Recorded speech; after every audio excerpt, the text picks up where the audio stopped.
नमस्कार। देश काल में आपका स्वागत है। मैं हूं मुकेश कुमार। दोस्तों, कांग्रेस पार्टी की मीटिंग हुई है 2 राज्यों में हार के बाद, और उस मीटिंग में कहा जाता है कि राहुल गांधी ने बहुत नाराज़गी व्यक्त की है कि कुछ नेताओं ने पार्टी के हितों से ज़्यादा अपने हितों को ऊपर रखा, और जिसकी वजह से पार्टी की पराजय हुई। और ये हकीकत भी है। ये हम बार बार देख रहे हैं कि जो कांग्रेस पार्टी के कई राज्यों में मठाधीश हैं, वो पार्टी की परवाह कम करते हैं, अपनी परवाह करते हैं, या अपने बेटे बेटियों को चुनाव लड़ाने और उनको जिताने और उनको मुख्यमंत्री बनाने में ज़्यादा दिलचस्पी लेते हैं। ये हमने मध्य प्रदेश में भी देखा था, जब कमलनाथ अपने बेटे को लेकर आसक्त हो रखे थे। 2019 के चुनाव में गहलोत अपने बेटे वैभव के लिए बिल्कुल जी जान से लगे हुए थे, लेकिन पार्टी के लिए उन्होंने उतना काम नहीं किया था। और अभी जब मध्य प्रदेश के चुनाव हुए थे, तो उसमें किस तरह से कमलनाथ ने हाई कमान को दरकिनार करते हुए मनमानियाँ की और एक तरह से इस तरह का माहौल बनाया कि अंततः उसका फ़ायदा बीजेपी को हुआ। और मध्य प्रदेश और छत्तीसगढ़, ये दोनों राज्य जहां ये तय माना जा रहा था कि कांग्रेस जीतेगी, वहां वो हार गई। ठीक ऐसा ही हरियाणा में हुआ।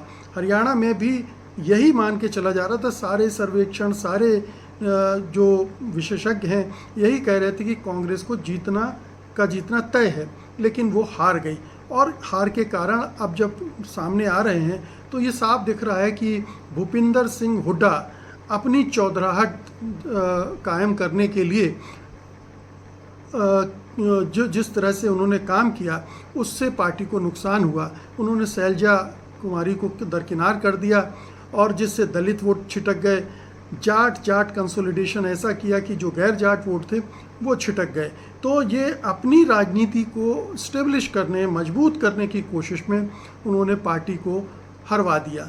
ये एक निष्कर्ष आमतौर पर सभी निकाल रहे हैं, लेकिन जाहिर है कि राहुल गांधी चूँकि लीड कर रहे हैं पार्टी को, तो वो भी निशाने पर आते हैं। उन्होंने इतना प्रचार किया हरियाणा में, इसके बावजूद कांग्रेस हारी, तो जाहिर है कि उन पर भी ये आरोप लगेगा कि शायद वो उतने इफ़ेक्टिव नहीं थे। उनका चुनाव प्रचार में तो भीड़ इकट्ठी हुई, लोगों ने उनके नारे भी लगाए, लेकिन वो वोटों में तब्दील नहीं कर पाए। वोट में तो तब्दील हुए, क्योंकि कांग्रेस के जो वोट परसेंट है करीब 11% बढ़ गया, 10 से 11% बढ़ गया, लेकिन इसकी वो सीटों में कन्वर्ट नहीं हुआ।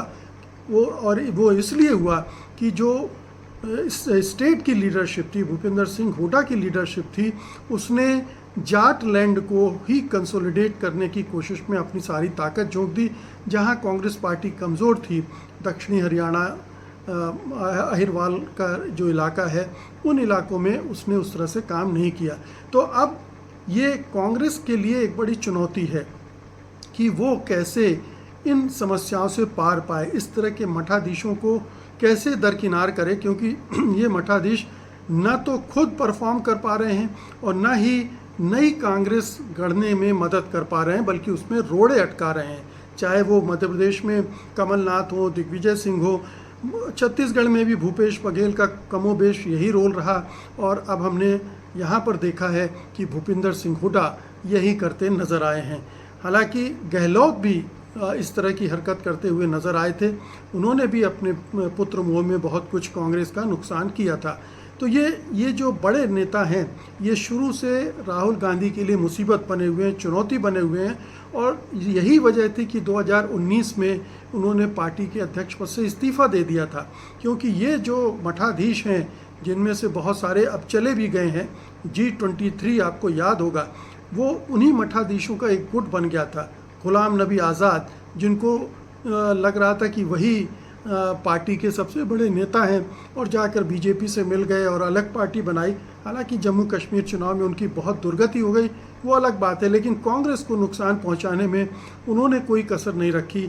ऐसे और भी नेता हैं जिन्होंने कांग्रेस पार्टी को नुकसान पहुंचाया है। अभी भी कई राज्यों में इस तरह के मठाधीश बैठे हुए हैं। तो राहुल गांधी और उनकी टीम के लिए फिर से वही चुनौती है कि इन नेताओं को हटाकर कैसे एक नई टीम, नई कांग्रेस बनाए, क्योंकि ये न तो नई कांग्रेस बनने दे रहे हैं और न परफॉर्म कर रहे हैं। ये पार्टी को बदलने के बदलाव को रोक रहे हैं, उसके लिए एक बड़ी रोड ब्लॉक बनकर खड़े हो गए हैं। समस्या ये भी है कि अगर इनको हटाते हैं तो ये कितना नुकसान पहुंचा सकते हैं उन राज्यों में, इनकी जितनी भी पकड़ है। शायद ये एक धर्म संकट है जिसकी वजह से कभी कमलनाथ के दबाव में पार्टी हाईकमान आ जाता है, कभी भूपिंदर सिंह के और कभी अशोक गहलोत के। तो ये एक इस अब धर्म संकट से निकलना पड़ेगा, नहीं तो हर जगह कांग्रेस पार्टी को मार खानी पड़ेगी। शायद यही अब ये कहा जा रहा है कि हरियाणा की हार एक तरह से राहुल गांधी, उनकी टीम और कांग्रेस के लिए वरदान भी साबित हो सकती है। तीनों क्षत्रप जो बड़े थे उनको अब समझ में वो फेल कर गए हैं। कमलनाथ फेल किए, अशोक गहलोत दोबारा नहीं जिता पाए पार्टी को, और भूपिंदर सिंह ने हरवा दिया। लगातार ये तीसरी बार उनके नेतृत्व में लगभग चुनाव हारी है पार्टी। पिछली बार शैलजा कुमारी को नेतृत्व दिया गया था, लेकिन सबसे बड़े नेता तो हरियाणा में वही थे। तो अब ये हार की वजह से एक मौका मिल गया है राहुल गांधी और उनकी टीम को कि ऐसे जितने भी लोग हैं जिनको जो अड़चन पैदा कर रहे हैं, और ये केवल मठाधीशों की बात नहीं है, खुद राहुल गांधी ये स्वीकार कर चुके हैं कि उनकी पार्टी में संघी मानसिकता वाले भी बहुत सारे लोग हैं। तो उनको भी कैसे दरकिनार किया जाए, उनको भी साइडलाइन करना होगा ताकि वो रुकावट न डालें, क्योंकि राहुल गांधी को बाहर से कम खतरा है, अपने लोगों से भितरघात से ज़्यादा खतरा है। कई लोग हैं, जयराम रमेश का नाम लिया जाता है, जिनका रवैया बहुत ही कई बार चौंकाने वाला होता है। ऐसा लगता है कि जो बयानबाजी कर रहे हैं उससे बीजेपी को कहीं फ़ायदा तो नहीं पहुंच रहा है। तो इस तरह के और भी नेता पार्टी में हैं जिनसे राहुल गांधी की लीडरशिप को जूझना पड़ेगा अगर उन्हें कांग्रेस को आगे एक फाइटिंग मशीन में तब्दील करना है।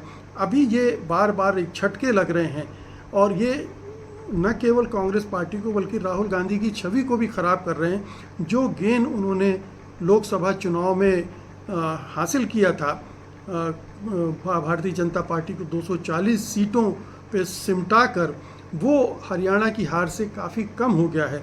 अब नरेंद्र मोदी को आप देख ही रहे हैं, वो एक बार फिर से बहुत आक्रामक हो गए हैं, बहुत तीखे हमले कर रहे हैं कांग्रेस पर, राहुल गांधी पर, विपक्ष पर।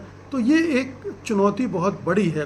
तो ये एक चुनौती है। दूसरी चुनौती ये है कि इसी चुनौती के साथ उन्हें अभी महाराष्ट्र और झारखंड के चुनाव में उतरना है।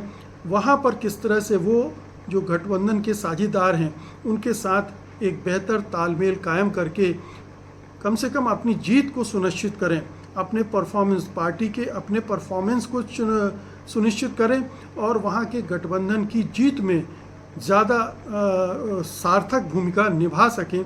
इसके लिए उसकी एक ठोस रणनीति बनानी पड़ेगी। अब वक्त बहुत कम रह गया, किसी भी दिन अब चुनाव आयोग चुनाव की घोषणा कर सकता है और ये माना जा रहा है कि मिड नवंबर से दिसंबर मिड तक, मध्य नवंबर से मध्य दिसंबर तक चुनाव संपन्न हो जाएंगे। और ये चुनाव एक तरह से अब राहुल गांधी के लिए भी, कांग्रेस पार्टी के लिए भी अग्नि परीक्षा होगी। हालांकि यहाँ इन दोनों राज्यों में वो अकेले सीधे बीजेपी से नहीं लड़ रही है, इसलिए उसको इसमें एक सहूलियत भी है कि हार जीत केवल कांग्रेस या राहुल गांधी की नहीं होगी, ये तमाम साझीदारों की भी होगी। लेकिन अगर इन दो राज्यों में राहुल गांधी जमकर प्रचार करते हैं और उसका एक अच्छा नतीजा सामने आता है तो निश्चित रूप से उनकी छवि भी निखरेगी, पार्टी भी फिर से जोश से भर सकती है। अभी जो डिमोरलाइजेशन आ गया है, मनोबल गिरा है, वो फिर से बढ़ सकता है आगे की लड़ाई के लिए। तो ये कांग्रेस को अब एक बहुत बड़ी सर्जरी करनी पड़ेगी दरअसल पार्टी में, और उसको नए सिरे से उसमें कहना चाहिए टॉनिक डालना पड़ेगा उनकी नसों में कांग्रेस की, और तब वो जाकर इस बड़ी लड़ाई के लिए तैयार हो पाएगी। लेकिन जाहिर है सर्जरी बहुत ज़रूरी है अब पार्टी में। बिना सर्जरी के ये जो खतरनाक विषैले तत्व पार्टी के अंदर है, अगर वो नहीं निकाले तो हमेशा इसी तरह से कांग्रेस को नुकसान पहुंचाते रहेंगे। बहुत बहुत शुक्रिया आपका, धन्यवाद, नमस्कार।